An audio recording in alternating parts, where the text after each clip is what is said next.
Si tu veux raconter une histoire, il y a un numéro à l'écran, c'est le plus 237 655 81 90 17. Envoie ton histoire et on va jouer sur Facebook, sur YouTube et sur TikTok. On poste plusieurs histoires tous les jours. Ici sur YouTube, la chaîne c'est DMG TV à 12h00. On a aussi une deuxième chaîne où on poste des histoires exclusives tous les 14h. La chaîne c'est DMG TV Histoire Mystique Exclusive.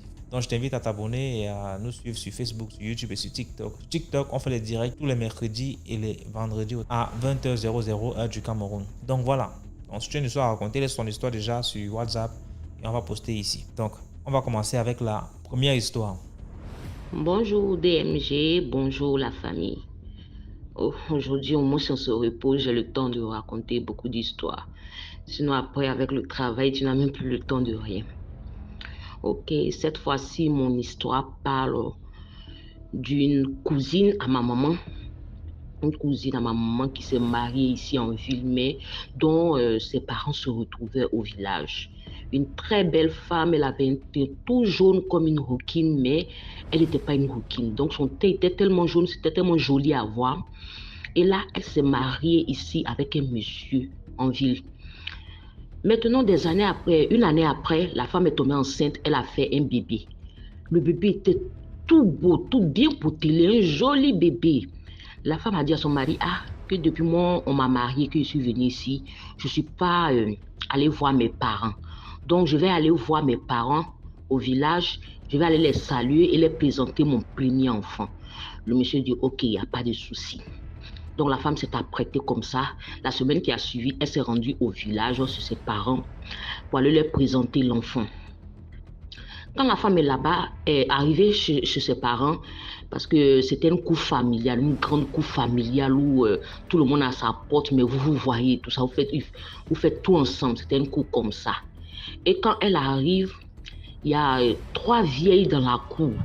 À chaque fois, tellement le bébé était beau, à chaque fois, elle disait à la dame, ton bébé là, il est joli, hein? Il faut nous donner ton bébé là. Il faut nous donner ton bébé là. La femme sourit. Tous les jouets sont là. Ton bébé là, il est beau, hein? Ton bébé là, il est beau. Il faut nous donner ton bébé. Et la femme sourit. Maintenant, un jour, tellement que c'était un peu trop, la femme a dit que c'est pas vous, puisque c'était des grandes mères, c'était comme des mémés. Elle a fait son plaisanterie. Elle a dit, c'est pas vous, que c'est pas mon bébé vous allez prendre, c'est moi-même vous allez prendre. 2 jours après, la femme est tombée gravement malade. Elle est couchée. Elle maigrit seulement. Elle ne peut plus parler, elle ne peut plus rien faire. Ils ont envoyé toutes sortes de guérisseurs. On dit, ce monsieur est bon par là. On va l'appeler pour venir. Lui, il fait son médicament. Il fait s'il l'a envoyé à l'hôpital. Tout, rien. La femme ne guérissait pas. Elle allait de mal en pire. Jusqu'à ils ont appelé son mari pour dire, voilà ce qui se passe, que vraiment ta femme, elle est très malade. Qu'elle est très malade, que vraiment, nous-mêmes, on est inquiets. On ne veut pas qu'elle meure ici. Viens, tu vas voir ta femme. Et le monsieur est venu au chevet de son épouse. Il regarde son épouse, il ne la reconnaît plus. Elle l'a fait complètement maigrir. Et là, le monsieur aussi, quand il est arrivé, il a commencé on lui dit, telle personne aussi est bien. Ils vont jusqu'à dans d'autres petits villages pour aller chercher la personne pour venir. Parce que tout le monde savait maintenant que la maladie n'était pas naturelle. Parce qu'ils sont allés à l'hôpital, les docteurs du cul n'ont rien vu. Et ils vont maintenant à la recherche de quelqu'un qui peut aider spirituellement la femme. Mais miette, tous ceux qui viennent, ils font leurs trucs et puis rien ne va. Maintenant, un jour, il y a un monsieur qui passait devant la porte. Un vieux, il passait devant la porte et il est rentré pour saluer un de ses parents dans le même quartier où était logée la fille.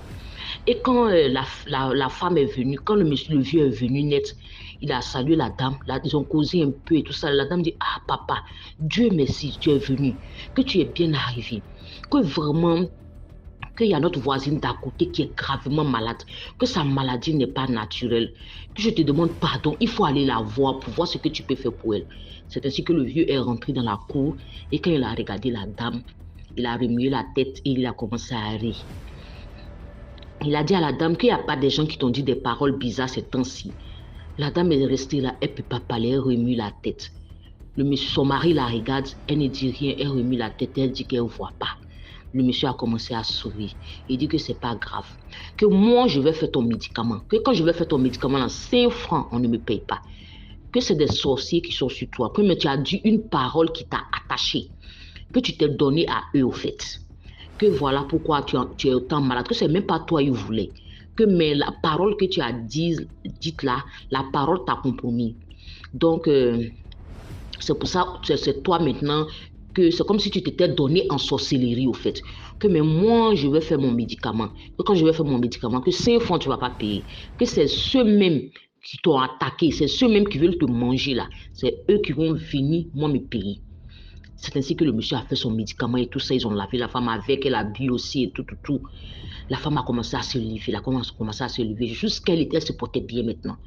Quand elle était mieux, devenue un peu bien, elle commençait à parler, tout ça. Puisque le monsieur les avait déjà dit que moi, il va faire mon travail, 5 francs, vous n'allez pas payer. C'est ceux-mêmes qui sont en train de tout manger là. C'est eux qui vont venir payer mon travail que j'ai fait. 2 à 3 jours après, les 3 vieilles de la cour se lèvent, vont acheter un poulet. Et tout. Elles viennent donner au monsieur. Ah, monsieur, merci vraiment. Notre fille est venue ici, elle est venue montrer son bébé. Elle est tombée malade comme ça. Et si elle mourait ici, là, c'était pas bon. Donc, on a acheté ce poulet-là avec ce complet de pain-là pour vraiment te donner, pour te remercier. En même temps, tout le monde s'est regardé dans la cour. Tout le monde a compris. Tous ceux qui étaient au courant de ce que le guérisseur avait dit, tout le monde s'est regardé. Tout le monde avait tout compris. C'est juste pour dire que le début, le commencement, comme on le dit dans la Bible, que ce soit dans le Coran, c'est la parole. Méfions-nous de ce que nous disons dans notre bouche. Ne disons pas des paroles sales contre nous-mêmes. Ne disons pas des paroles qui peuvent nous attacher. Même quand tu es dans le quartier, il y a une vieille qui est là, qui te lance des malédictions. Avec politesse, refute la malédiction.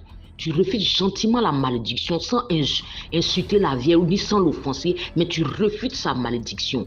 Parce que ce que sa bouche a dit et qui est mauvais, c'est pas ton parent rien, mais ça peut être un attachement contre toi. Donc c'est pour dire que méfions-nous de tout ce que nous disons dans notre bouche. Chez nous, ma grand-mère appelait ça parole de sorcellerie. Parce que 2 fois, tu t'attaches toi-même, ton parent n'est pas sorcier. Personne n'est sorcier dans ta famille, mais le sorcier il te guette. Et quand il te dit des choses et que tu répliques contre toi-même, tu t'attaches et tu te donnes à lui. Donc méfions-nous vraiment. Ce monde-ci, il est mystique à 80%. Le visible, nous le voyons qu'à 20%. Merci à tous. Merci à tous. Merci beaucoup pour l'histoire. Maintenant, on passe à la deuxième histoire. Bonsoir DMG. Bonsoir la communauté DMG. Commentez, partagez et likez mon histoire. Là, c'est ma propre histoire que j'ai vécue. Moi, dans ma jeunesse, je disais toujours que je vais fonder une famille. Moi, je vais me marier, j'aurai ma famille avec tout ce qui va avec la famille. Mon mari et des enfants. Ça a toujours été mon rêve. Donc, voilà comment un jour j'ai rencontré un jeune homme et notre relation a démarré. On était ensemble depuis 6 mois. Donc, au début de notre relation, dès qu'on a fait connaissance, 1 mois après, il est venu me chercher chez moi, je suis allée habiter avec lui. Donc, arrivé là-bas, j'ai trouvé un rythme de vie que je n'imaginais pas. Donc, chez lui, c'est sa cousine, la fille de leur défunt oncle, qui était le chef de famille, qui faisait les courses chez mon mari. Donc, chaque fin du mois, il va, en allant à la banque, il va la chercher, il part, il touche le salaire. C'est elle qui fait les courses chez lui. J'ai trouvé ça comme ça. Je regardais, j'étais encore en observation. 1 mois, 2 mois, 3 mois, 4 mois, 6 mois. Mais il n'y a que des mêmes choses qu'elle achète, que des mêmes choses. Il ne me donne même pas l'argent de poche. Ah, chérie, tiens aussi même les 20 000, 30 000, tu es une femme, tu peux te changer, les ceci, cela. Rien, il ne me donne rien. Donc après là, j'ai commencé à lui dire, mais comment moi je vais vivre comme ça? Pas de crème, pas ceci, pas cela. Quand je suis venue chez toi, j'ai brillé, j'avais un peu de tout. Mais maintenant, regarde comment je suis, même les babouches. Comment on va vivre comme ça? Il me dit non, en tout cas c'est comme ça. Hein. Si tu veux l'argent, il faut travailler. Je dis, ah, c'est comme ça que tu me réponds? Il me dit oui, d'accord. Donc, je suis restée 6e mois. Après, je suis tombée enceinte. Donc, quand je lui ai dit, moi, je suis enceinte, il est content. Il est content. Il est vraiment content. Il dit, enfin, je vais avoir un enfant. Il m'a même donné un cadeau. 30 000. J'étais contente. Donc, on est là. Avec les envies d'une femme enceinte, je ne voulais pas manger le poisson, je ne voulais pas manger ceci. J'ai dit non, chérie. Moi, je ne peux pas supporter ça. Que ta soeur me laisse faire moi-même le marché dans mon foyer. Je dis bon, d'accord, je vais lui parler. Donc, il est parti ce mois-là à la banque. Il a parlé à sa soeur. C'est pas ce qu'il a dit à sa soeur là-bas. Elle n'était pas d'accord, elle n'était pas d'accord. Elle a fait le marché. Il a amené le marché à la maison. Qu'est-ce que je vais dire? Donc, pour manger les trucs, les fruits, c'est une voisine. J'étais amie à une voisine. Et elle me disait, mais toi, tu ne changes jamais tes babouches. Mais toi, tu n'as même pas quand tu venais là, tu brillais. Regarde comment tu es. Pourquoi tu es comme ça? Avec la honte, je ne pouvais pas lui dire ce qui se passait. Elle dit, ah, peut-être c'est la grossesse. De temps en temps, c'est elle qui me donnait 2500 machins. Une petite, hein. Donc, une fin du mois, j'ai dit à mon mari, c'est comme ça. Je préfère retourner chez moi. Comme ça, quand j'accouche, tu viendras chercher ton enfant ou je ne sais pas. Parce que ce rythme-là, je ne peux pas. Je ne peux pas continuer. Oh, j'ai dit, je ne peux pas. Comme ça, là, tu feras le trousseau. Tu viendras donner tout à la maison. Il est allé à la fin du mois. C'est pas ce qu'il a dit à sa soeur. Cette fin du mois-là, il est venu. Il y avait déjà une grossesse de 3-4 mois. Il a amené l'argent, le salaire. Et il me dit, comme tu vois là, depuis ton arrivée, je fais une tontine avec ma grande soeur. Je donne 50 000 chaque fin du mois. Elle prend aussi sur mon salaire 30 000. Et le peu qui reste, c'est là où elle fait le marché. Et elle me dit qu'on épargne. Dit tontine, il me dit oui. Ah, c'est pour vous là-bas. Il a amené l'argent, il m'a donné, je commençais à faire le marché. Premier mois, deuxième mois. Donc, il a dit à sa soeur que non, ça fait déjà 9 mois que je cotise. Il faudrait que vraiment je touche ma tontine. Il faudrait que je touche. Ah, la soeur se fâche. Elle dit oui. C'est ta femme qui te donne ces conseils-là. C'est elle. Depuis qu'on fait la tontine, tu n'as jamais... Pourquoi ils ont discuté? Je n'étais pas là. Donc, il a dit, donc comme ça en est ainsi, il faut que ta femme vienne me trouver tel jour. Je vais l'amener chez la mère de la tontine. Donc, Marie me dit, va voir. Il faut vraiment qu'on mette des choses au clair. Ça fait déjà 9 mois que je cotise. Je ne sais même pas si la tontine existe. Va voir la mère de la tontine. Elle te dira quand est-ce que je vais bouffer et tu m'apportes la liste des adhérents. Donc je pars, je retrouve sa soeur. On va dans un quartier loin, au fond du quartier. Arrivée là-bas, elle cogne à la porte. Elle rentre. Les gens, bonne arrivée. Moi aussi, je vais rentrer comme ça. Devant la porte, je glisse des 2 pieds. Et en évitant de tomber, j'embrasse le bord de la porte. Pour ça me cogne à la bouche et au front. Mon Dieu, je me blesse. Il y avait une personne assise au milieu du salon. Elle riait un rire bizarre, comme les rats. Quand je regarde un peu la personne, je vois la tête. Une dame assise, elle avait un gros cabas, mais sa tête, c'était la tête d'une chèvre avec les yeux rouges, les dents pleines à la bouche. Quand j'ai vu comme ça, je me suis redressée comme j'ai failli tomber. J'ai couru faire demi-tour. Mon Dieu, ça c'est quoi mon Dieu? J'ai couru. Ma belle-sœur est là derrière moi. Soso, reviens, Soso. Je ne regardais pas derrière. Je dis, mais qu'est-ce que je viens de voir comme ça, mon Dieu? J'ai couru dans la rue. Couru, ça quand je suis arrivée à la grande route. Le premier taxi m'a pris. Je saignais de la bouche et du nez. Hein. Le chauffeur croyait que c'est mon mari qui m'a frappé. Il dit, mais madame, vraiment les hommes, comment il peut te dire c'est pas lui? C'est qui? J'ai dit non, c'est bon. On est parti. Je suis arrivée à la maison. Mon mari était au travail. Je rentre à la maison, je me mire, mon Dieu. Mes lèvres sont gonflées, le nez, les yeux. C'est pas possible. J'ai essayé de me nettoyer. Je dis, mon Dieu, qu'est-ce qui m'arrive comme ça? Donc, le rire de cette dame ne faisait que résonner dans ma tête. J'avais tellement peur. Je dis, mais ça, c'est quoi? Donc, le soir, mon mari arrive. Ah, ça a été machin. Quand il ouvre la porte, il dit, c'est pas possible. Qu'est-ce qu'il y a? Tu as vu quoi? Qu'est-ce que tu as eu comme ça? Je dis, voilà. Je lui ai expliqué. Il dit, c'est pas possible. Ça, c'est la sorcellerie. Ce n'est pas possible. Hein? Donc, il croyait que sa soeur allait venir pour lui expliquer. Ce qui s'est passé n'est pas venu. Donc, il s'est déporté là-bas, arrivé là-bas. Ils se sont disputés. Je ne sais pas ce qu'ils se sont dit là-bas. Mon mari était très fâché, très fâché. Donc, il a parlé avec sa grande soeur même. La grande soeur, il dit, oui, voilà, on t'avait dit de faire attention. Elle est bien le chef de la famille, mais tu te laisses trop aller.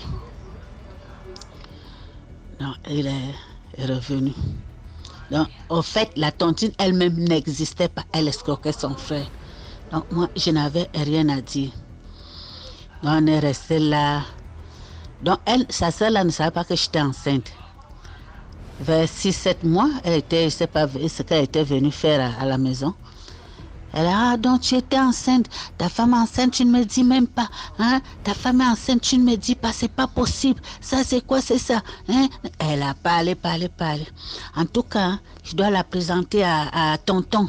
Oui, notre oncle qui est dans l'autre ville. Il y avait une ville vers Kango. La ville là, c'est Kango. Elle dit, non, tonton doit la voir, il faut que j'aille la présenter. On m'a dit, mais attends qu'elle accouche d'abord, on ira présenter la femme et le bébé. Non. Elle doit aller saluer le tonton. En tout cas, c'est moi qui décide. D'accord. Donc, elle trouve déjà. Donc, je viendrai demain, on va bien parler. Donc, elle est rentrée. Donc, le lendemain, elle est revenue. Elle dit, oui, on va aller samedi prochain. Voilà. Elle dépose 10 000. Elle dit, oh, tonton, elle mange le poisson frit. Il faut le frire le poisson et tu fais un bon piment. On va l'apporter ça. Samedi, je vais passer vers 11h, te chercher, on part. Je ne dis rien. Elle dépose l'argent et part. Après, moi, je dis à mon mari que moi, je n'ai pas envie de partir. J'ai pas envie de parler. Elle me dit non, il faut partir parce que après là, ils vont dire, déjà même elle dit déjà que c'est toi qui commandes ici. Après, ça va devenir un problème, elle va déjà te mettre en conflit avec l'oncle. Il faut partir. Donc moi, à la veille du départ, j'avais fait le marché, acheter le poisson et tout. Je suis venue. Après, j'ai prié dans la soirée. Prié, dit Seigneur, si ce voyage est ta volonté que j'aille, protège-moi. Si ce n'est pas ta volonté, Seigneur, montre-moi pour que je ne me déplace pas, pour qu'il ne m'arrive pas quelque chose là-bas. Tu me montres, mon Père. Donc, j'ai prié, j'ai dit à mon mari que si c'est bon, je pars. Si ce n'est pas bon, moi, je ne partirai pas. Qu'advienne que pourra, je m'en fiche pas mal de tout ce qu'ils diront sur moi. Mon mari me dit que tu as raison, il faut faire tes prières. J'ai prié à minuit, j'ai dormi. Vers 4h du matin, je rêve qu'elle est venue me chercher. Elle était pressée. Ah, fais vite, machin. Donc, j'ai ramassé le panier avec la nourriture. On a pris le taxi, arrivé à la gare. On s'est embarqué dans le car. Mais arrivé en cours de route, on a fait un accident terrible. Et que moi, je suis morte. En gros, ça, j'étais allongée. Mon corps était allongé au bord de la route. Elle était là debout, elle me regardait, les autres gens pleuraient. C'est ce que j'avais vu dans les rêves. Quand je me réveille, en sursaut, je dis, mais c'est pas possible. C'est pas possible. Moi, elle me dit, c'est quoi? Je dis, je ne voyage pas.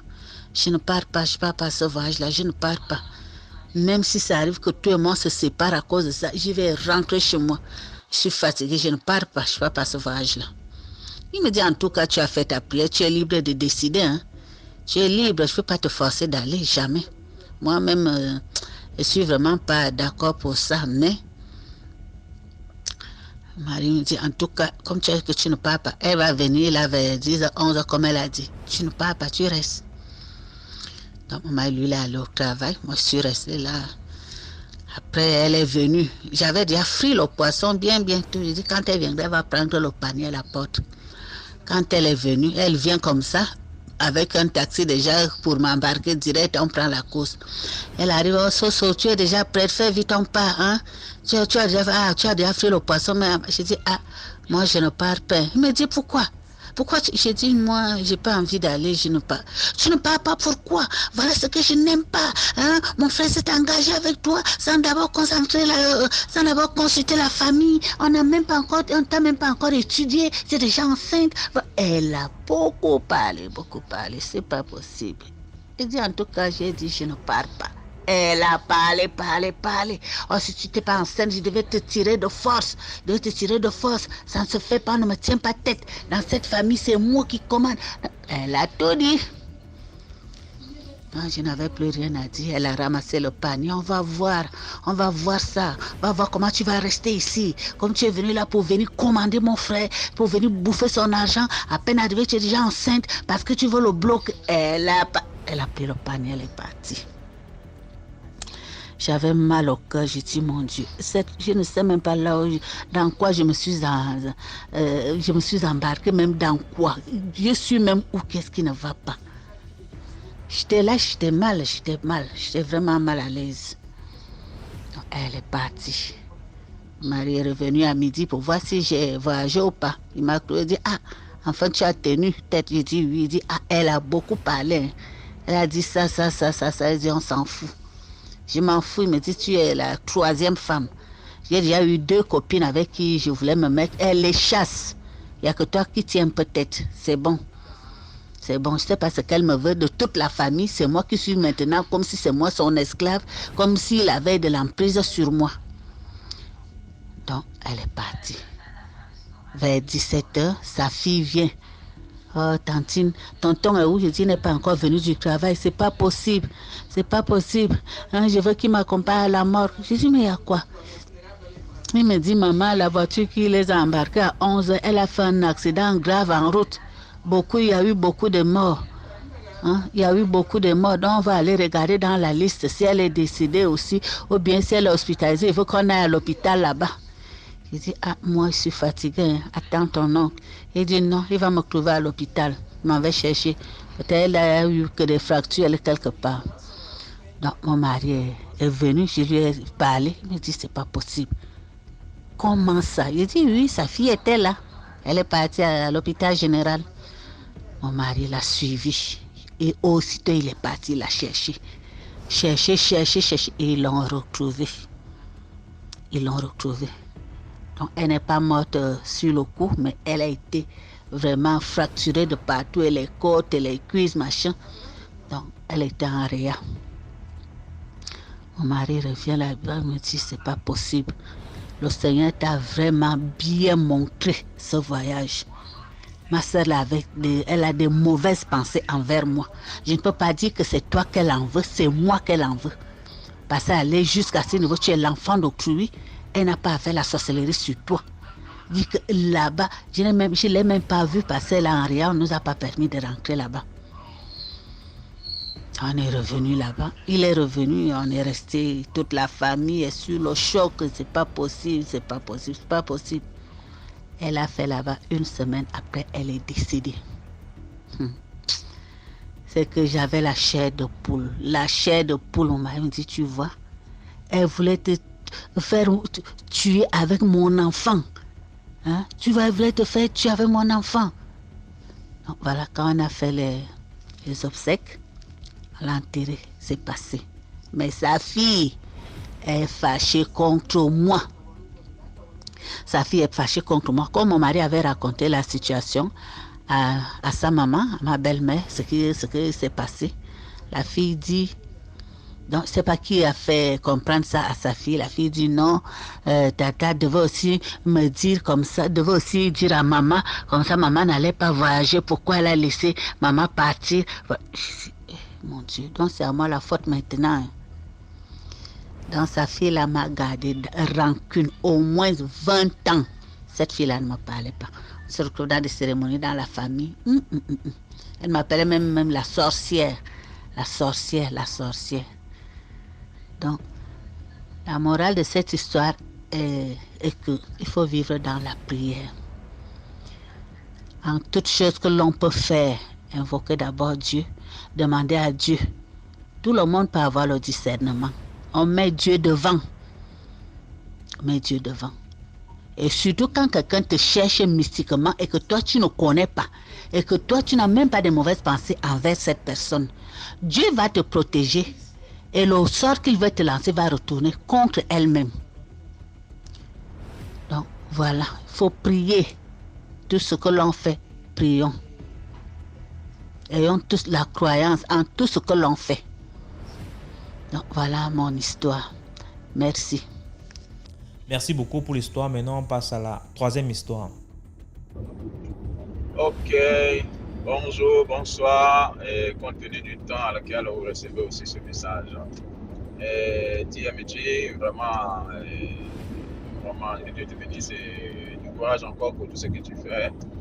Et merci de nous édifier. Et j'espère que, en tout cas, que ce que j'envoie aujourd'hui comme histoire va servir aussi à certains comme conseils et autres. Je vais raconter toute une petite partie du parcours que je suis en train de faire. Et comme je vous ai dit, c'est une histoire très très longue. C'est une histoire carrément de ma vie. Elle est longue en elle-même. Mais je vais lâcher à chaque fois pour ne pas prendre trop de temps. Et ça, c'est une toute petite partie qui consiste à parler de mon petit parcours, mais d'une petite expérience que j'ai faite concernant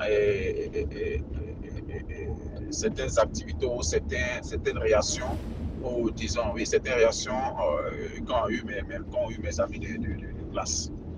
Bon, voilà, je commence. D'abord, partager et envoyer dans tout le groupe aussi pour que les gens puissent s'enquérir, puissent s'enrichir de ces histoires que nous racontons à chaque fois. Voilà. Cette petite partie-là, je vais peut-être l'intituler le nom de Jésus. Voilà. Bon, comme auparavant, déjà raconté plus tard, on était encore dans la fleur de l'âge, disons les bébés spirituels, parce qu'on venait de connaître un peu. D'abord, excusez le cadre, comme j'ai toujours dit, avec le temps, je n'ai pas vraiment le temps de m'asseoir, et puis bon. Donc, je profite quand je suis en voyage ou quand je fais de longues distances, et puis bon, je fais ces enregistrements. Donc, c'est une petite expérience qui m'est arrivée personnellement dans la région de Béouin, comme je disais. Là, on venait tout fraîchement de connaître bien la religion avec le nom de Jésus et qu'on avait bien sûr acquis par rapport aux expériences qu'on a eues par rapport à la jeune sœur Ruth qui était une commissaire au compte de Mami Wata et sa fille chérie, disons. Donc, c'est dans cette optique-là qu'on se battait à chaque fois pour la délivrance. On apprenait des choses, elle nous révélait des choses qui vraiment, des choses même, je peux dire, même qui allaient même à l'attente même de la sécurité nationale. Mais on a dû faire taire ça parce que c'était vraiment trop poignant. Et ce que moi je voulais dire, une fois, on s'est rendu à l'école et on était dans la même période où les histoires des cancres, je ne sais pas si vous vous rappelez bien, les cancres. Les cancres, c'est des petits, bon, pas des gris-gris quoi, mais des petites incisions qu'on se faisait, normalement certaines décoctions ou un mélange de, je ne sais pas quoi, de produits, de cendres et autres là, pour avoir la foi, acquérir la force. Donc quand on était petit, vraiment, comme tout le monde en faisait, nous aussi, bien sûr, on voulait aussi en avoir la force, acquérir la force. Certains avaient ce qu'ils appellent les cancres de gorille, d'autres avaient les cancres de chat, ce qui fait que quand tu te bats, on ne peut jamais te balancer par terre. Quand tu te balances par terre, vous voyez le chat, quand on le balance, tu balances le chat comment il finit par retomber sur ses pattes. Donc, il y avait les cancres de chat, il y avait par contre des cancres de pieds d'éléphant, et il y avait des cancres de flèches indiennes, il y en avait assez. Il y avait même les Mami Wata, ce qui faisait même que toujours la reine des sirènes, disons. Nous-mêmes, on s'adonnait à ça et on ne savait même pas, Seigneur Jésus-Christ, on ne savait même pas dans quoi on s'embarquait. Mais on voyait les expériences, on voyait les réactions de certains qui avaient fait ces cancres et qui qui vraiment se pavanait, qui avait vraiment la force. Un gars, il se bat, tu ne peux pas le mettre par terre. Tu essaies de le faucher, tu essaies de le balancer par là, il retombe toujours sur ses pattes tel un chat. Il y a un autre qui récitait la parole incantatoire et puis il te cassait les briques. Il te cassait les bouteilles. D'autres mâchaient même des lames, comme ça, sans se blesser. Et vraiment, Seigneur. Une fois, j'ai demandé à un de mes nous on les appelait les vieux pères, ceux qui faisaient ces gens de camp là. J'ai demandé à un de mes vieux pères, mais dis-moi, comment ça se fait comme ça là? C'est vraiment Dieu? Il dit oui, c'est Dieu qui donne tout ça. Donc, bon, ignorant, on était dedans. Donc, comme je suis en train de parler de le passé, maintenant, comme je suis venu à Béouin et que ces histoires-là encore battaient, c'était vraiment la fleur de l'âge, c'est-à-dire que tout le monde cherchait à avoir ça. En classe, il y avait un ami qui avait fait ce genre de camp-là. Il avait fait ce genre de camp-là. Mais préalablement, moi, je me rappelle que dans les années avant même que je ne tombe sur ces histoires de la jeune sœur Ruth et me donner carrément un Dieu au-delà. Voilà, j'avais aussi fait une autre qu'on appelait flèche étienne. Donc, il consistait à aller chez le mec, il te prenait, je ne sais pas où il enlevait ses flèches, il te prenait un couteau, il disait des paroles incantatoires et il te déchirait même la poitrine avec au-dessus des seins là. Et il te déchirait, il dessinait une sorte de flèche dans laquelle il inspirait la poudre. Et après ça, personne d'autre ne peut te battre. Tu deviens aussi fort qu'un taureau. Bon, personnellement parlant, moi j'en ai fait jusqu'à présent, jusqu'à là où je vous parle. Et j'ai encore ces cicatrices-là qui sont sur mes seins. Et je suis en train de vous parler d'une histoire de des années 92, 93. J'étais encore en 6e ou en 5e. 6e, puis en 6e. Donc, je connaissais ces histoires-là. Et du coup, ceux qui étaient encore dedans, dans ces histoires de cancans, comme mes amis et autres, eux pratiquaient. Donc, maintenant, comme nous, on avait croisé, on ne connaissait pas à l'église maintenant, du coup, on avait laissé tomber tout ça, puisque la sœur Ruth qui nous racontait ces mystères, qu'elle avait ce pouvoir-là aussi, quand elle est sortie là, bon, à la fin, on a vu qu'elle a été terrassée par Jésus. On disait, mais je me posais la question, mais attends, si on dit c'est Dieu, pourquoi est-ce que ça, Dieu doit venir annuler encore quelque chose qui vient de lui?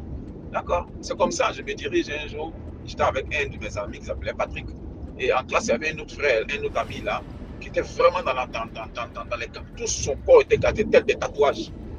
Il avait ces traits là. Il disait, il faisait un peu la propagande du nouveau camp qui était venu, où il était en force, il était en même de briser une brique sur la tête, son poing, son coude, son genou. Tu le frappes avec la brique, il dit une brique quand on va vous construire là. Donc, au collège, il y avait des bâtiments qui étaient en train de faire nouvellement, qui n'étaient pas encore faits. Donc là-bas, il y avait des briques qui étaient construites. Il me dit, suivez-moi. On le suit là, tout naïf, tout est pâté. Et moi, j'ai dit à mon frère Patrick, il dit, mais Patrick, et celui-là, il est le nom de Jésus, si c'est vraiment vrai, on va essayer. Il dit, tu veux faire quoi? Bon, je vais m'appeler comme ça Bernard. Il dit, tu veux faire quoi Bernard? J'ai dit, non, je veux voir si le nom de Jésus est vraiment vrai. Donc, on y va. Le gars dit, suivez-moi, Bernard, suivez-moi, Patrick, on le suit. Il arrive là-bas, il fait ses prières incantatoires. Quelque chose me dit, tais-toi. Les gars sont là, les gars de la classe C1 sont là. Parce qu'en fait, il devait chercher des personnes qui envoyaient chez ce féticheur-là, ou bien je ne sais pas, ce vieux-là, et puis faire des camps comme on amène certaines sommes, quoi. Donc, il prend la carte, il prend la brique, il récite le petit. Bah, il la casse. J'ai dit, bien, avant même que la brique ne touche sa tête, tu le vois, en réalité, tu vois la brique qui ne touche même pas sa tête, elle explose. Je ne sais pas, c'est parce que c'est trop rapide, mais franchement, avant même que la brique ne percute sa tête, elle explose. Son genou, elle explose. Son coude, elle explose. Mais en faisant sa prière, il y avait des briques là, des briques pleines. Il prend, il récite, ah, il fonce en deux. Les briques creusent, il prend, il récite, pas là même, elles vont en poudre. On est là, on est émerveillé. Les gars disent, waouh, mais ton truc est puissant, ton truc est puissant. Et moi, j'ai fait signer mon frère. Il dit, mais tu n'as pas dit que tu voulais essayer le truc? Il dit, oui. Le gars prend une brique creuse. Il dit bien une brique creuse. Il avait déjà cassé des briques pleines là. Les briques pleines, il les avait cassées. Donc il prend une brique creuse qu'il a cassée auparavant, qui allait en poudre. Il récite sa prière. Il lève la brique au-dessus de sa tête. En fait, quand il veut la pencher de la tête pour la briser, moi j'écris au nom de Jésus. Quand j'écris ça, une brique pleine.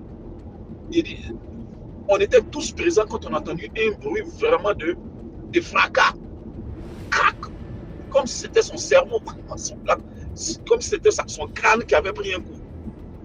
Et là, on voit mon ami tomber, mon ami de classe tomber, perdre connaissance, on est pris de panique.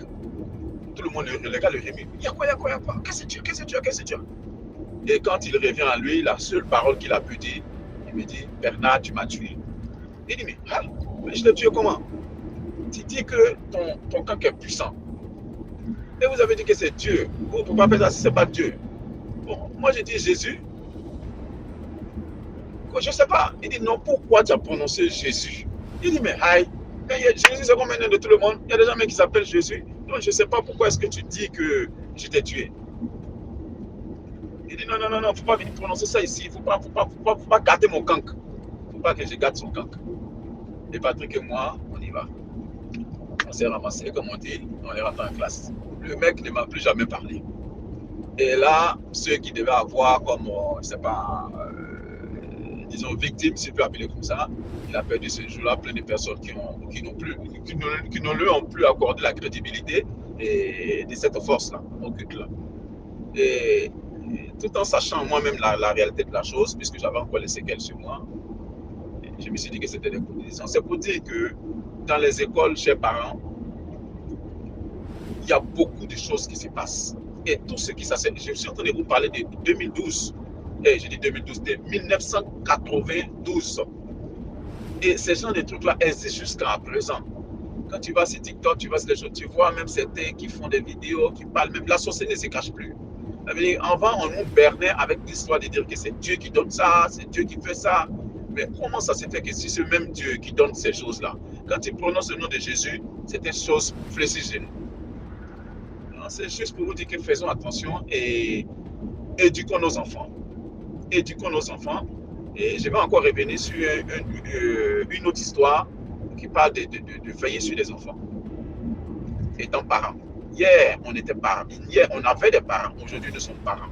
Donc, veillons sur nos enfants parce qu'il y a beaucoup de choses qui peuvent les arriver sans même qu'on soit au courant parce qu'on n'est pas avec eux en classe. Ils peuvent être influencés par certains camarades. Ils peuvent être influencés par certains amis. Et puis, ça donnera beaucoup de choses. Vraiment, merci. Merci beaucoup pour l'histoire. Maintenant, on passe à la 4e histoire. Commentez, likez, partagez. Ok. 3e histoire, ça parle de moi. Ça parle de moi. Je disais qu'un jour, en ce moment, j'étais en Côte d'Ivoire, précisément à Abidjan. Et dans mon rêve, en ce moment, j'avais déjà fait un enfant. Moi, j'ai un enfant, une fille. Je vais taire le nom. Une fille, elle est déjà grande. Je vais taire son âge aussi. Et je dormais dans le rêve. J'ai vu le grand frère de mon père, le sorcier, le plus grand sorcier du village, de ma famille. Je l'ai vu dans mon rêve. Et je vois le grand frère, le sorcier. Le sorcier, j'ai dit jusqu'à présent. Ce monsieur, je le déteste. Et je dors. Je vois dans mon rêve, je le vois, le grand frère de mon père, mon oncle, mon petit papa. On peut dire mon petit papa comme mon grand-papa. Je dors, je vois. Il vient dans mon rêve, il prend un couteau pour venir me poignarder, pour venir me faire du mal, pour venir me tuer, parce qu'ils ont tellement tué mes frères, mes soeurs. Et les gars pensent qu'ils ont encore pouvoir sur les autres qui sont restés. En tant que moi, je suis 9e enfant. Nous, chez nous, quand on dit 9e enfant, ça veut dire, vous voyez un peu les jumeaux là. Les jumeaux là, c'est le même pouvoir là. C'est-à-dire de la manière les jumeaux là ont pouvoir là. Leur pouvoir, c'est comme ça. Les 9e enfants ont même pouvoir. C'est-à-dire quand je dis pouvoir, ils voient. Ils sont forts. Tout ce qui se passe, ils voient. Personne ne peut les atteindre. Et je vois le sorcier là, le grand frère de mon papa est venu pour me faire du mal, pour me tuer. Il avait couteau en main. Il veut me poignarder. Et j'ai attrapé sa main. Lui et moi, on s'est battu. Je me suis lutté avec lui jusqu'à j'ai arrivé. J'ai pris couteau là dans le rêve, et tout ça là dans le rêve. J'ai pris couteau là dans sa main. Et j'ai commencé à le poignarder. Piquer sur son ventre. Dans le rêve, le sang versait comme ça. Poignarder sur son ventre, sur sa poitrine, partout. J'ai dit, mais moi-même, je me voyais rebelle même. J'avais même pas pitié. Donc, car moi, je pense, moi, dans le rêve, moi, j'ai cru que c'était en réalité. Donc, quand je le piquais, il dit, tu m'as tué. Tu m'as tué, tu m'as tué. Il criait, tu m'as tué, tu m'as tué. J'ai dit, la personne qui est venue, qui t'a envoyé pour venir me tuer, là, dis à la personne là que plus jamais je vais le voir encore dans mon rêve. Et le sorcier là, le grand frère de mon papa, il criait, tu m'as tué, tu m'as tué. Il dit, tu n'as rien vu encore. Si tu tentes encore de venir dans mon rêve, venir me faire du mal, soit venir attaquer mes frères, mes soeurs là, tu auras problème avec moi. Et c'est ainsi, dans le rêve, j'ai dit, Seigneur, j'ai tué quelqu'un, il y a du sang, il va me mettre en prison. Comment je vais faire? J'avais peur dans le rêve. Et lui aussi, Seigneur, il criait. Et un coup, je vois quelqu'un me réveille. Je sous-saute encore dans mon rêve. Dans mon sommeil, je vois. J'ai dit, je me réveille, c'est sommeil. Là, je rêvais, Dieu merci. Heureusement que c'est un rêve. Heureusement que c'est un rêve. Sinon, ce que j'ai fait là, c'est en réalité là, j'allais partir en prison. Je touche bois. Et c'est comme ça. J'ai rien dit à quelqu'un. J'ai rien dit à quelqu'un, j'ai caché. Et je vois, j'attends. J'ai dit de la manière j'ai fait ça. Il y a mon sixième sens qui me parle. Je suis là, moi seul, je me pose question. C'est quel rêve encore j'ai fait? C'est quel rêve j'ai fait? Où j'ai piqué. J'espère que c'est pas du mal. Hein. Je vais pas faire du mal à quelqu'un. Et une semaine, on nous appelle pour dire donc que notre oncle là, il est tombé au village là-bas. Qu'il a perdu connaissance. Il se rappelle pas de quelque chose. On l'envoie à l'hôpital. On dit il faut l'envoyer en ville. Dans la ville, ils ont fait les examens. On dit maladie ça là. Son foie avec son cœur, tout est gâté. Il faudrait qu'on doit l'opérer immédiatement. Parce que c'est qu'ils ont fait les analyses, les radios, tout ça là, ils ont dit, comme s'il y a quelque chose qui est piqué, que c'est pourri, c'est gâté. Et si on ne l'opère pas, il va mourir, le vieux sorcier là, il va mourir. Et en même temps, mes cousines là, elles étaient habillées, on les a appelées immédiatement. Ils sont allés prendre les papas pour rentrer à Abidjan, en ville, pour envoyer au sud de Yopougon. Et c'est là-bas, ils l'ont opéré, ils ont tout changé. Aujourd'hui, le vieux là, ça va. Et depuis ce jour, je vous dis que j'ai plus vu mon oncle, le grand frère de mon papa, jusqu'en l'air là.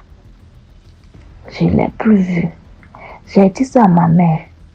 Ma mère me dit, voilà. Donc, ce que veut dire, c'est ça qui a fait que son foie est gâté là. Le couteau que tu l'as poignardé. Je vais vous dire une chose, hein. Vous savez, dans la vie, il y a des rêves, il ne faut jamais négliger. Il y a des rêves, il ne faut jamais négliger. Surtout quand tu rêves, ça se répète. Il faut mettre en pratique. Soit va voir un prêtre, soit va voir un pasteur. C'est mieux que tu ailles voir les deux personnes. Mais les marabouts là, les marabouts, les fétiches, ils sont tous pareils. Ils sont associés avec les sorciers.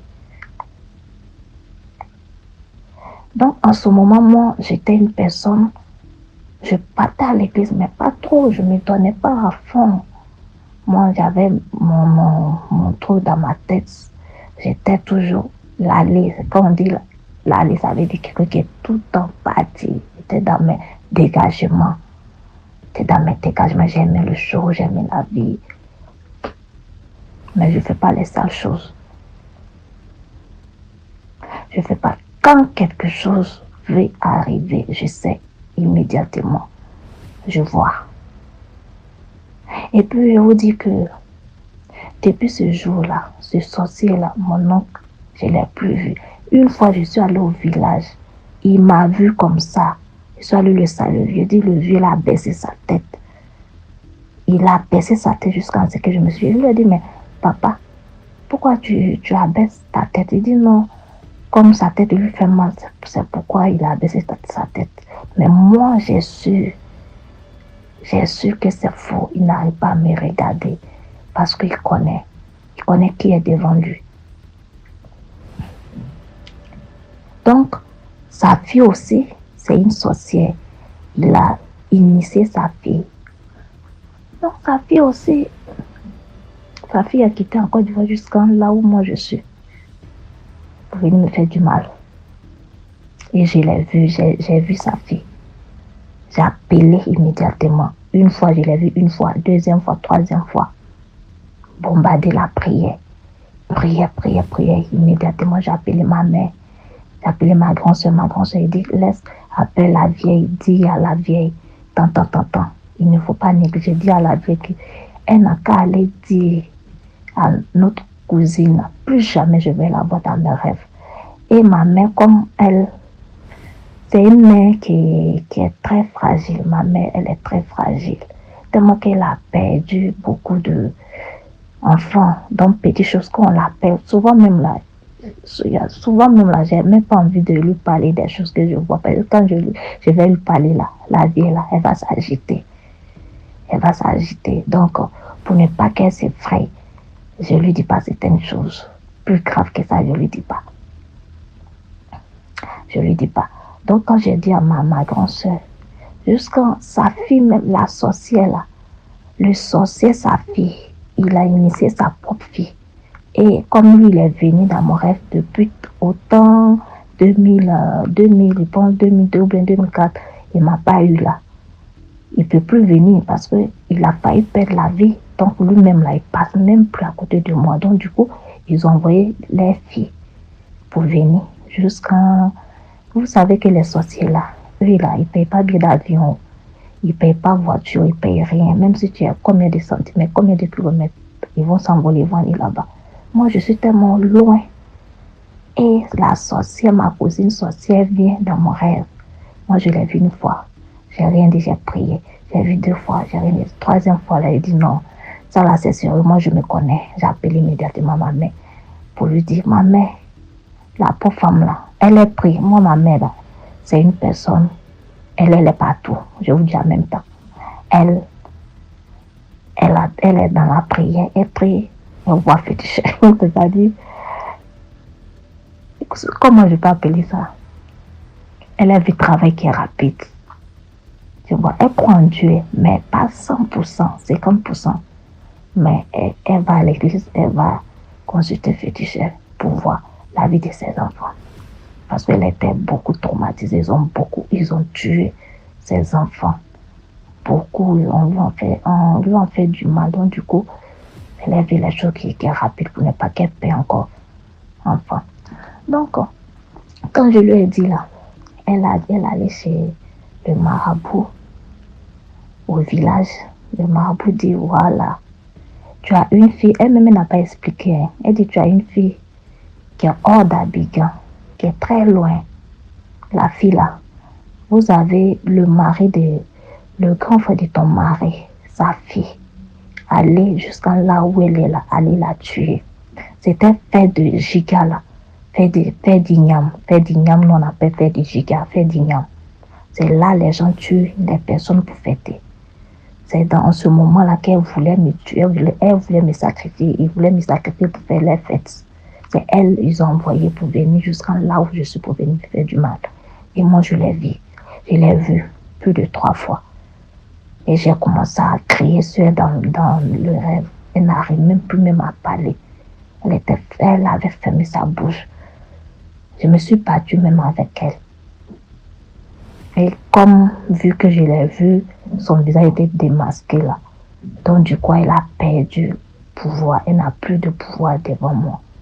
Donc, elle allait.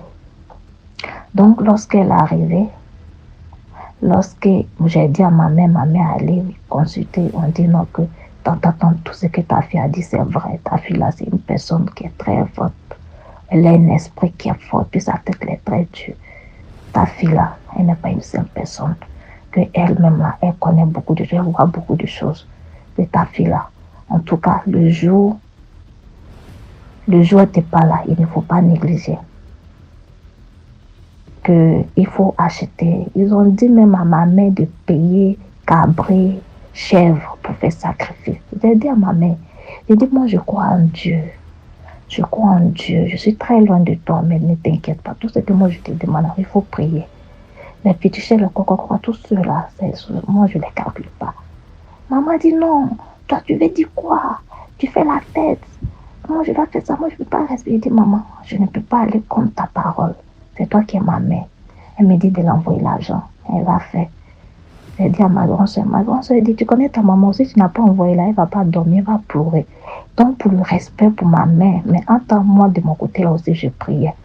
Je priais, je gênais, je priais, je gênais, je bombardais la prière. Puis ma petite soeur, je vous ai expliqué où la fantôme voulait venir la chercher là.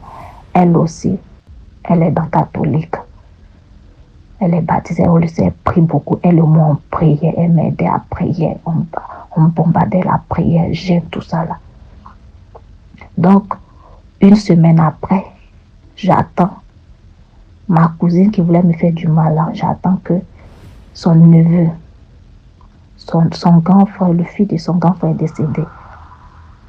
Ils ont pris le fils de son grand frère, ils ont tué. Elle allait tuer le fils de son grand frère à ma place.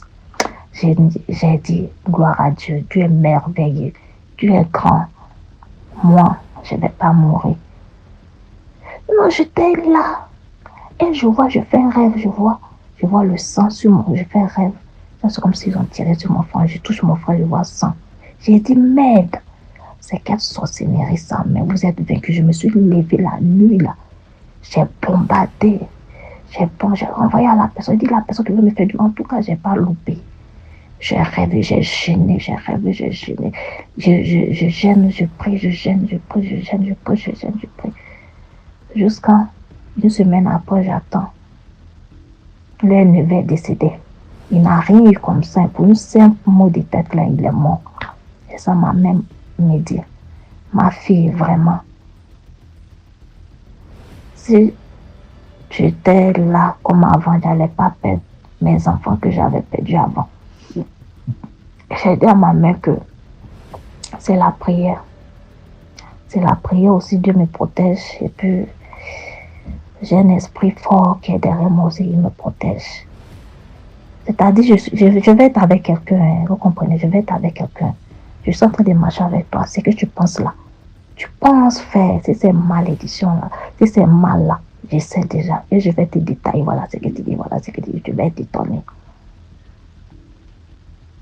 Et quand je vois une personne, s'il y a quelque chose qui va t'arriver, je te dis. Je te dis, et puis ça ne va pas faire quelque chose. Tout ce que je vais te détailler là, c'est ça qui va arriver. J'étais là, moi, avant que je quitte le pays. Avant que je quitte le pays. Parce qu'en Côte d'Ivoire, là-bas, il fait très chaud.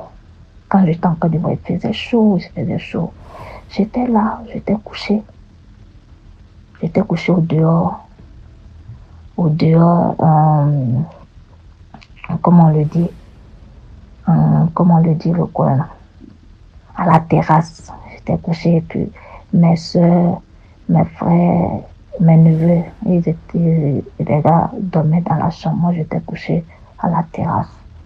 Parce que je voulais prendre du vent parce qu'il fait beaucoup chaud. Moi, je ne suis pas grosse, mais je ne supporte pas chaleur. Et c'est comme ça que j'étais couchée parce que j'avais en ce moment, petit baya, comme on le dit chez nous, les pelles, on attache sur les reins là, on appelle ça baya. Une seule corde est attachée. Et je vois, j'ai attaché je me suis réveillée, je dormais le matin, je me suis réveillée, je vois de la manière j'attachais contre là au rein là. Je me réveille. Vous voyez les comias, je ne sais pas si vous connaissez. Les comias qu'on dit, les comias chez nous, c'est-à-dire les féticheuses. Les féticheuses, c'est que les féticheuses portent les courriers, elles portent, elles mettent sur les côtés droit, les côtés gauche, pour faire le croix de Jésus, les met en deux tons, c'est-à-dire elle met un à gauche, elle met un à droite, ça fait croix. Et je me réveille pourtant que un bayal était à mon ange, c'était sur mon rein, comme je peux bien dire. Et du coup, je vois matin, c'est devenu quoi sur mon cou. Il dit, en quel moment, qui a enlevé ça? Qui a enlevé ça pour mettre ça comme ça? Et 2 jours après, je tombe en transe. Je tombe en transe. Quand tu tombes en transe, c'est-à-dire de la manière les féticheurs tombent, et puis elle voit les choses, elle dit, c'est comme ça, moi je tombe. Moi, ça m'a jamais pris. Ça m'a jamais pris. C'est la première fois que ça m'a pris. Et ils ont appelé maman là-bas pour dire non, parce que maman, avant, elle tombait en transe. Il y avait génie sur elle. Maman, elle avait génie. Et après, bon, les génies là, ils s'est pendré, c'est parti. Elle fait plus, on dit chaque lundi, vendredi, elle n'a pas pris soin des génies, genre, elle prépare les œufs pour déposer, pour que les génies viennent manger. Elle se met en tout blanc, elle faisait ces moments-là. Mais on lui a parlé, on lui a dit que j'ai tout ça là, et donc sa vie à Dieu, que tout ça là, c'est rien. Donc elle a jeté tout ça. Elle a donné sa vie à Dieu. Et c'est comme ça, on dit lorsqu'elle a jeté, c'est les génies là qui sont venus dans mon corps. Donc du coup, souvent quand je suis là, je tombe en transe. Je vois les choses, je tombe en transe. Et ma mère dit non, que ce sont les génies de ma mère là qui sont venus à moi. Et moi, j'ai dit à ma mère, je lui ai dit, il faut prendre tes génies. Moi, je ne veux pas génie dans ma vie. Moi, je suis un enfant de Dieu. Je ne veux pas génie dans ma vie. Donc, du coup, après, maman m'a dit de venir au village. Ils vont me laver, ils vont enlever ça. Ils vont enlever parce que les génies, il y a des bons, il y a des mauvais. Elle m'a dit de venir au village. Donc, c'est comme ça que je suis partie. Elle m'a envoyé chez une femme, ils m'ont lavé. La femme m'a dit même chose que les génies de maman, ce sont eux qui sont venus dans mon corps. Et c'est comme ça. Après, moi, je suis rentrée à Abidjan, ça n'a pas fait quelques mois. J'ai pris l'avion, j'ai quitté le pays. Désolée, j'ai quitté le pays. Et malgré que j'ai quitté le pays, tout ce qui se passe là-bas, avant que quelque chose arrive, moi, je vois ici. Quand je suis avec une personne, parce qu'à l'aventure là, il y a des personnes qui sont pas bien, qui sont très méchants. Donc, quand moi je suis avec quelqu'un la personne n'a pas de bon esprit, là, je sens, je sais, je m'éloigne de la personne. Forcément, il y a quelque chose qui m'avait dit, qui me dit, éloigne-toi de cette personne, éloigne-toi de cette personne. Souvent, je peux être là, et puis, j'attends les voix. Soit je dors, on vient me parler, soit lorsque je dors, on vient me parler le lendemain. Tout ce que j'ai vu, c'est ce qui se passe. Donc, c'est un peu ça. C'est mon histoire qui est la 3e histoire. C'est pour vous dire que ne néglige pas les rêves. Surtout quand vous rêvez les rêves comme ça. Surtout dans le rêve, il faudrait que, dans le rêve, quand tu es lion, c'est-à-dire, tu te laisses pas aller, tu te bats avec la personne. Même dans la journée, personne ne peut t'avoir. Tout ce qui se passe dans les mondes ténèbres, genre, je veux dire dans le noir, genre, lorsque tu rêves, tu vois les choses là, c'est là ça compte, là-bas ça compte. Parce que si tu n'arrives pas à te défendre la nuit, c'est pas la journée que tu vas te défendre. Moi, j'ai été toujours comme ça. Moi-même, mes parents même me connaissent, ma mère me connaissent pour ça. Ma mère me connaît pour ça.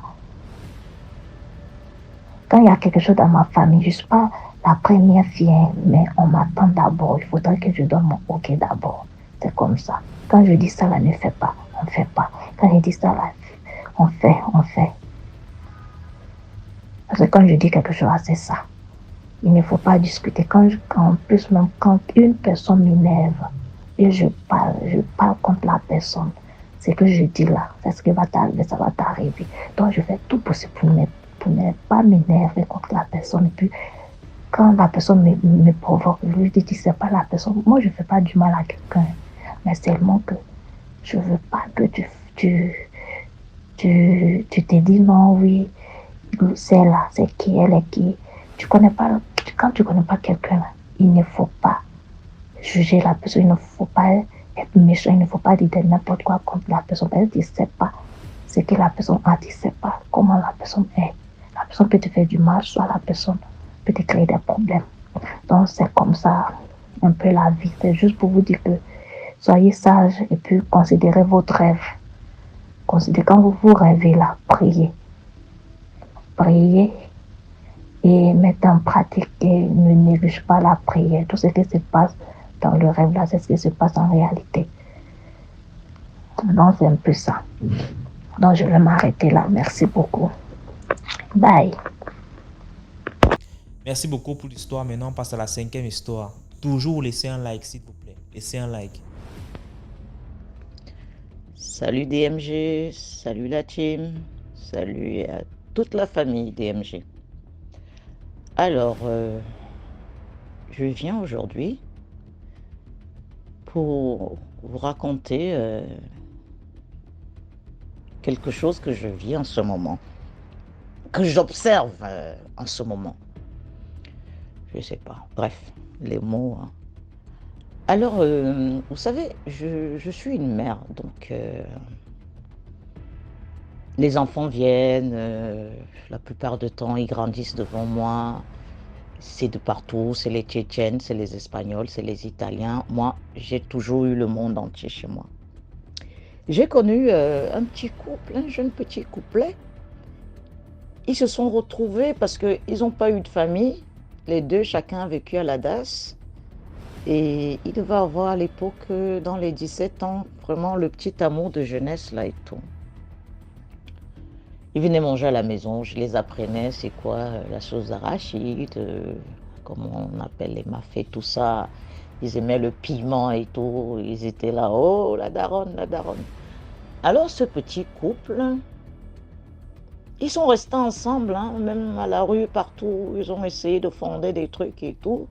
Ils sont devenus un peu adultes pour voilà.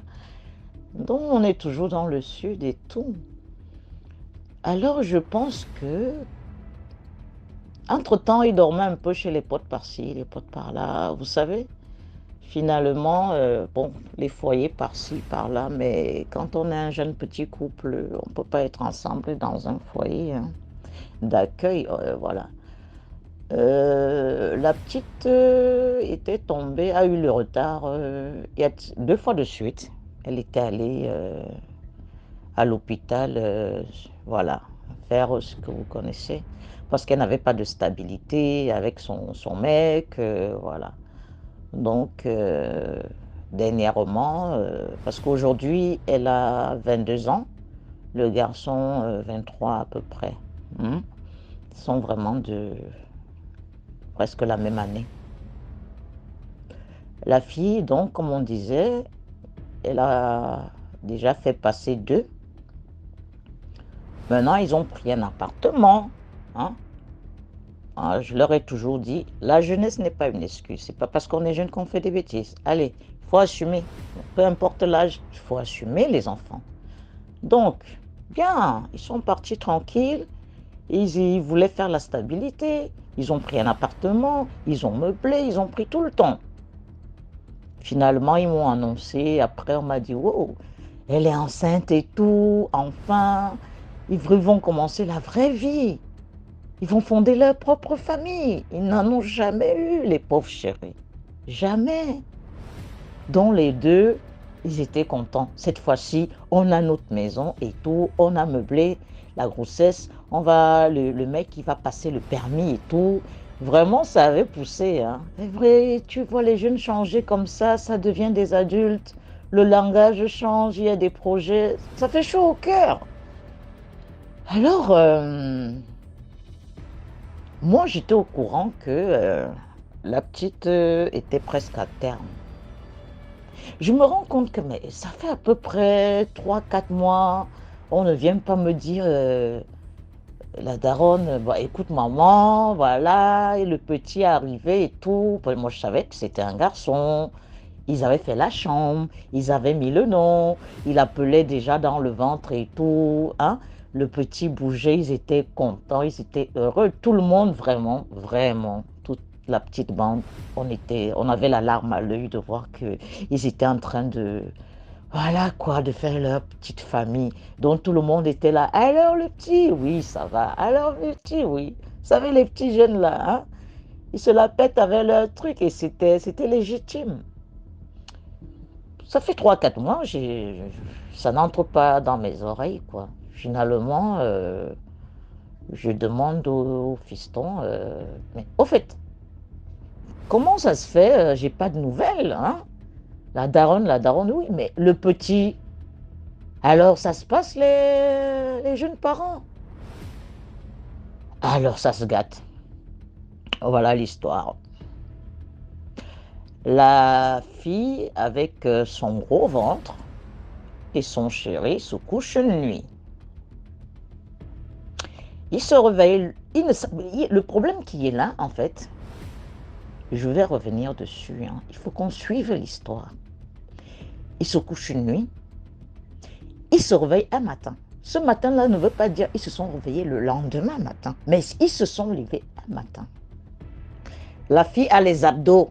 Tu sais, le réflexe d'une femme enceinte, c'est toujours de passer la main sur son ventre. Elle se tourne comme ça, elle passe la main sur son ventre à moitié endormie et elle voit les abdos de la jeune fille. Elle saute du lit, elle regarde son ventre, elle crie. Elle appelle son chéri regarde comme ça. Il dit, mais c'est une histoire de fou. Il est où notre bébé? Qu'est-ce qui se passe? Qu'est-ce qui se passe? C'est-à-dire, dans la panique, vraiment dans la panique, on rêve, vite, appelons les pompiers. Ici, tout ce qui arrive, c'est on appelle les pompiers. Le chat disparaît, on appelle les pompiers. Parce que la police, même, on oublie souvent. Hein. Qu'est-ce que tu vas faire? Tu restes pas comme ça. Les amis, tout le monde va te dire, le bébé est où? Les voisins même vont te dire, il est où le bébé? S'il est mort, il y a un certificat de décès. Le ventre, il y a les abdos. Les abdos, les petits gamins. 100% français. Il n'y a pas de mélange. Vous dites que le grand-père était africain et puis ils ont ramené la sorcellerie. Pour vous dire, les abdos, la gamine, les abdos, 23 ans. Elle se met à crier, elle pique une crise, elle appelle les pompiers. Ah mon bébé, ah mon bébé. Les pompiers ne comprennent rien. Ils viennent, ils prennent la fille. Ah mon bébé, j'ai perdu mon bébé a disparu. Ils ne comprennent rien. Bref, eux, ils font leur boulot. Hein. On amène à l'hôpital. On appelle son médecin qui suit la grossesse et tout. Elle explique qu'elle vient de se réveiller le matin. On dit, mais qu'est-ce que vous racontez, madame? Mais vous ne saignez pas, on regarde déjà et tout est fermé, le col est fermé, il n'y a rien, les radios, il dit appelez mon médecin qui me suit et tout, voici les radios, voici les échographies, voici ma pièce d'identité, voilà la date, voilà tout ça, la dernière, je suis censée accoucher dans moins de 2 semaines. Il est où mon bébé? La fille, la gamine devient folle. Voilà donc on donne des calmants à la fille. Son médecin arrive, il regarde la gamine, il regarde les échographies, il y a la date, elle était censée accoucher dans moins de 10 jours. Il dit à la gamine, qu'est-ce que tu as fait de l'enfant? Mais la petite dit, mais docteur, mais dites-moi, moi je cherche mon enfant a disparu, je me suis réveillée ce matin, ma grossesse a disparu, docteur. Les flics étaient déjà là. Les flics sont arrivés. Tout le monde est arrivé, tout. Les psychologues, tout. Les échographies, tout. On a posé comme ça. La gamine devient folle. Non seulement elle dit qu'elle veut son bébé, les médecins lui demandent où est passé son bébé. Les échographies sont là, tout est là, la chambre est là, les vêtements sont là. Une histoire de fou. La fille, on a arrêté la fille, on a mis la fille en prison. Papa, ils sont en train de mener l'enquête, ce n'est même pas encore fini. Parce que là, elle a dû déjà faire, on appelle les 3 mois, là, de quoi, là, je sais pas moi. Il a fait, on l'a pas interné à Nice, hein. On l'a envoyé dans une des prisons les plus dures du sud, les Baumettes. Les caïds ne veulent pas aller aux Baumettes. Bon, on prend une petite gamine de 23 ans. On devait même l'interner pour être suivie. On a balancé la gamine en prison. Alors que, je vous assure, même le curettage peut laisser les crasses. Ça dit que le col était fermé, le ventre est propre. Si je vous dis qu'il y a des abdos, le matin, il y a des abdos. Les abdos des gamins, là, ils n'ont pas besoin de les faire. Les petits jeunes. Il n'y a pas de ventre. Le ventre n'est même pas froissé. Il n'y a même pas une cicatrice. Le garçon, lui, pendant qu'il devenait fou, les flics l'ont d'abord aussi arrêté, garde à vue. On lui dit que toi, là. Il dit, ouais, je vais porter plainte, je vais alerter les journaux. On dit, mais c'est toi. Vous avez dû faire un trafic d'enfants, vous ne pouvez pas nous expliquer. Tu vas alerter les journaux. Tu vas alerter les journaux, n'est-ce pas? Déjà avec les caméras, là, on sait que vous fumez. Dit, bah ouais, tous les jeunes fument, alors. Mais ça se voit, ça se sait, mais je n'ai pas fait de trafic, moi. Tu n'as pas fait de trafic, toi? Nous, on sait que tu fais le trafic des médocs, hein. Les fameux médocs, là, quand on veut sévrer, les gens qui prennent le couscous. Mais je fais quel trafic? Moi, je ne prends pas le couscous. Je fais quel trafic de médocs et tout? Non. Nous, on a les caméras ici à Nice. On voit tout. On vous connaît, vous tous, là, hein? Tu vas prouver? Nous, on sait. Vous êtes fichés pour faire des trafics. Le petit est devenu fou. Moi, je fais que fumer des lèvres de temps en temps, comme tout le monde. Bah bon, comme tout le monde. Bah oui, j'ai fait aucun trafic et tout. Moi, je suis avec ma copine. Nous, on veut notre bébé. C'est à nous de vous nous demander, à nous, la police, votre bébé. Mais c'est à vous de nous dire où est passé le bébé. Je vous assure qu'ils sont encore dans cette histoire. La petite vient de faire ses 3 mois de machin, elle vient de sortir. L'histoire n'est pas encore finie. Parce que le petit l'a croisée. Elle ne ressemble à rien, c'est un squelette. La pauvre qui n'a jamais eu de famille. Et s'il vous plaît, pendant qu'on a aussi arrêté le petit chéri, la fille, il ne pouvait pas voir la fille. Entre-temps, le gars même est devenu, il dormait déjà dans la rue.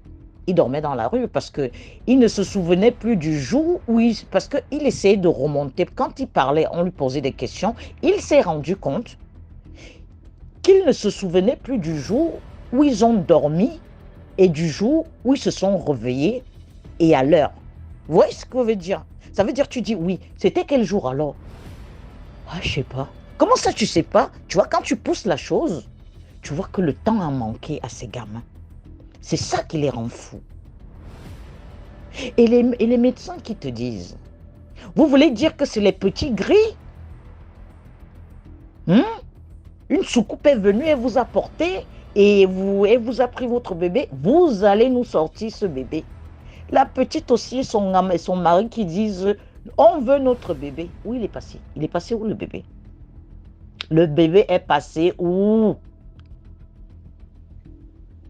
Je vais vous dire, hein, ce n'est pas la première fois. Là, la fille va être condamnée. Elle a déjà fait ses 3 mois de prison. Plusieurs fois, les femmes de 7 à 8 mois, le bébé disparaît. Tout est nettoyé dans le ventre. Si tu es chanceux, tu vois une petite cicatrice. D'autres même ont la mémoire, ils disent c'était comme un rêve. Oui, il y a des gens habillés comme des médecins, ils ont pris mon enfant, on te prend, on t'interne. Si tu leur fais le coup 2 fois, vraiment, les médicaments qu'ils vont te donner, tu vas te suicider. Parce que tu n'arrives pas à expliquer aux gens, tu n'arrives pas à t'expliquer à toi-même, ton esprit n'accepte pas, ton corps n'accepte pas. Voilà ce que je vis en ce moment, le cas que j'ai sous la main. Une gamine de 23 ans. Grossesse à terme. L'enfant a disparu. Il y a les échographies, il y a tout. Je vous assure. Entre-temps, ils ont perdu leur appartement. Ils sont partis au point de départ. Ils dorment là-bas, ils dorment là-bas. Le couple même, chacun dort où il veut parce que ils sont prisonniers, chacun réclame le bébé. Le médecin, la justice réclament le bébé. La fille et le couple réclament le bébé. Et le pire, c'est qu'ils sont plus en tort. Parce que la fille avait déjà fait passer 2. Ils se sont dit, si tu as pu passer 2, normalement, elle dit que le 3e que vous avez gardé, là, il y avait un plan, en fait. Vous vous êtes foutu de notre gueule.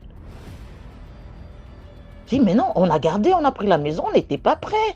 Mais monsieur, on n'était que des gamins. C'était avant. Ça fait des années, on a pris nos précautions. Déjà, pendant qu'on parle de l'histoire, là, ils vous ont pris la puce, là, hein, les contre-machins, là, pour les grossesses, là.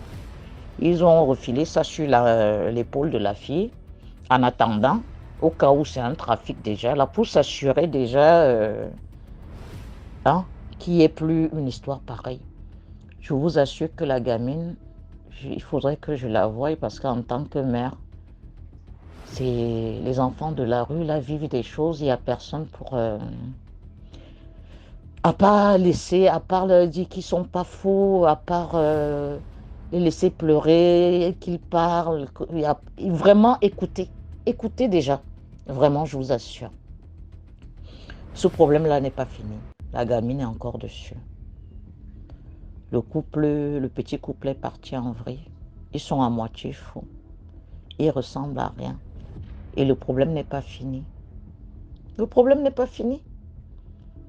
Tout le monde, toutes les parties réclament la grossesse, l'enfant. Toutes les parties réclament l'enfant. L'enfant a disparu. Un matin, les voisins ont vu la grossesse pendant tout le séjour. Les voisins ont vu les abdos un beau matin. Il n'y a pas de sang, il n'y a rien. Voilà la famille DMG. Commentons, likons, partageons. Il y a encore des cas. On en a encore. Je vous remercie. Au revoir. Merci beaucoup pour l'histoire. Maintenant, on passe à la 6e histoire. Bonjour DMG, bonjour la famille. Bonne fête de travail à tous. Puis aujourd'hui, c'est la fête du travail. On est tous au repos. Donc, j'ai le temps de raconter encore une autre histoire un peu spirituelle aussi. Bon, c'est juste pour cette histoire parle d'un monsieur qui se trouve au nord de la Côte d'Ivoire. Le monsieur, c'est quelqu'un, bon, ceux qui vivent en Côte d'Ivoire connaissent bien les gens du nord. Nous sommes des gens, quand nous préparons, nous aimons beaucoup partager. Oui, nous aimons beaucoup partager. Les gens peuvent venir en masse manger à la maison. Oui, nous ne trions pas du tout. Le monsieur, c'était comme ça, il était. C'était un monsieur qui n'avait pas d'argent, mais sa petite concession qu'il avait, c'était quelqu'un de tellement généreux. Quand tu venais chez lui, tu pouvais manger comme tu voulais.